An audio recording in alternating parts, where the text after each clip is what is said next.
বিজয়া একাদশী 2025। ব্রতের মাহাত্ম্য, ব্রত কবে এবং পালনের সময়সূচি। হরে কৃষ্ণ। বিজয়া একাদশী পালন করতে হবে ফাল্গুন মাসে কৃষ্ণপক্ষের 24শে ফেব্রুয়ারি সোমবার।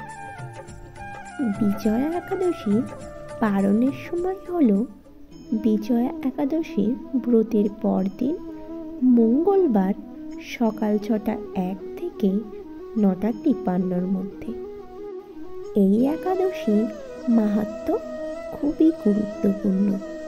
এই একাদশী স্বয়ং ভগবান শ্রীরামচন্দ্র করেছিলেন।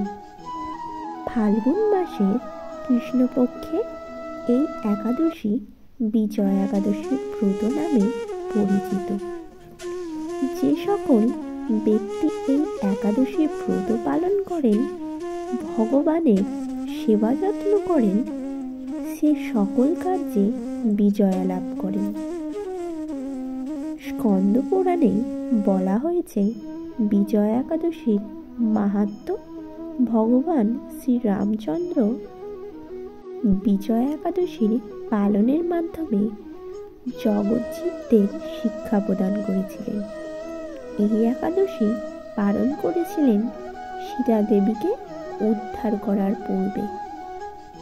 একাদশী পালনের মাধ্যমে ভক্তির বীজ বপন হয় আমাদের মধ্যে।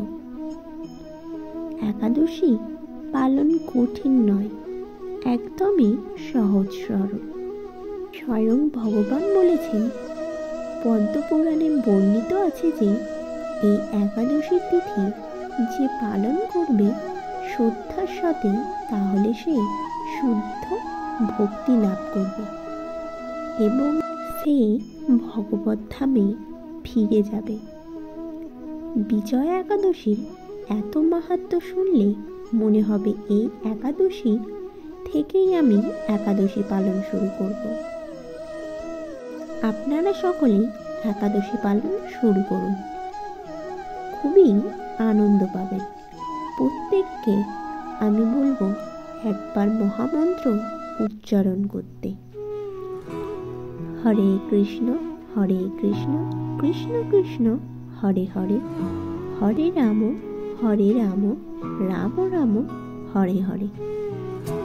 স্কন্দ পুরাণে এই একাদশীর মাহাত্ম্য বর্ণিত আছে। মহারাজ যুধিষ্ঠির শ্রীকৃষ্ণকে বললেন, হে বাসুদেব, ফাল্গুন মাসের কৃষ্ণপক্ষের একাদশীর মাহাত্ম্য অনুগ্রহ করে আমাকে বলুন। ভগবান শ্রীকৃষ্ণ মহারাজ যুধিষ্ঠির এই প্রশ্ন শুনে খুব আনন্দ পেয়ে ও খুব আনন্দের সহকারে যুধিষ্ঠিরকে বললেন। কি বললেন মন দিয়ে শুনুন। এই একাদশী বিজয়া নামে পরিচিত। এই একাদশী সম্পর্কে একসময় দেবর্ষি নারদ ব্রহ্মাকে জিজ্ঞাসা করলেন, এই পবিত্র একাদশী সকল পাপ বিনাশ করে, মানুষকে জয়দান করে বলে এই একাদশীর নাম বিজয়া একাদশী এবং এর নাম বিজয়া নামে প্রসিদ্ধ। ব্রহ্মা বললেন, একাদশী বিজয়া নাম কেন? না, এই পবিত্র পাপ বিনাশ ব্রত মানুষকে জয়দান করে বলে বিজয়া নামে পরিচিত। অর্থাৎ আপনি যা কিছু মনস্কামনা করবেন, ভগবান তাই পূরণ করবেন।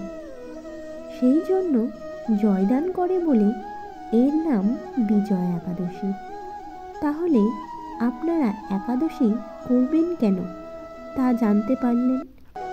সকলে মিলে একাদশী পালন করুন এবং অন্যদের করার জন্য সাহায্য করুন।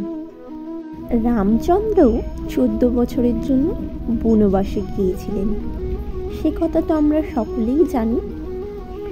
রাম, লক্ষ্মণ, সীতা সেই সময় 5ম বনে বাস করতেন।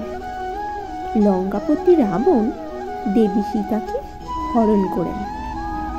সীতার অনুসন্ধানে রামচন্দ্র চতুর্দিকে ভ্রমণ করতে থাকে। তখন মৃতপ্রায় জটায়ুর সাথে দেখা হয়। জটায়ু রাবণের দেবী সীতাহরণের সমস্ত বৃত্তান্ত রামচন্দ্রকে জানিয়ে মৃত্যুবরণ করেন।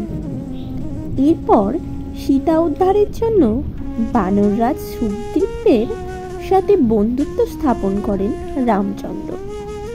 ভগবান রামচন্দ্রের কৃপায় সেখানে গমন করেন, অর্থাৎ শ্রীলঙ্কায় গমন করেন বানররাজ। সেখানে অশোক বনে সীতাকে দর্শন করেন। সেই সময় রামচন্দ্রের দেয়া আংটি সীতাকে দিয়ে রামচন্দ্রের কথা বলেন।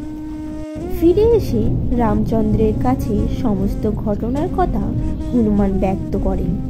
রামচন্দ্র সুখদ্বীপের সাথে আলোচনা করে সমুদ্রের ধারে এসে রামচন্দ্র লক্ষ্মণকে বলেন, এই সমুদ্রের ওপারে লঙ্কা, আমি কিভাবে সেখানে যাব? তখন লক্ষ্মণ হাসলেন এবং বললেন, দাদা, আমি আপনাকে কি উপদেশ দেব?